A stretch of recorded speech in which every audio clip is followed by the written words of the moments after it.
يا أيها الذين آمنوا إذا نودي للصلاة من يوم الجمعة فاسعوا إلى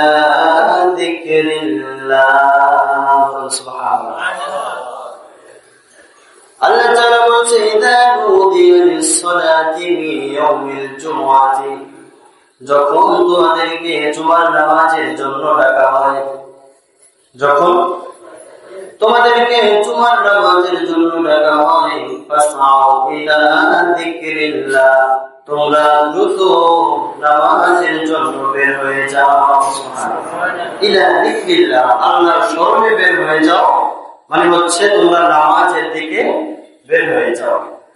এখানে আল্লাহ তাআলা জিকির মানে নামাজ বুঝিয়েছে আর আমরা যখন নামাজ পড়ি স্মরণ করি কাকে মনে রাখবেন জিকির অর্থই স্মরণ করা জিকির অর্থ কি স্মরণ করা যখন আপনি নামাজ পড়লেন স্মরণ কাকে করেছেন আল্লাহ দুনিয়ার কাউকে না অন্য কাউকে না কাউকে আমরা আল্লাহকে স্মরণ করার জন্যই তো নামাজ পড়তে এসেছি তাহলে এক নম্বর হলো কি নামাজ জিকির মানে কি এক নম্বরে জানলাম নামাজ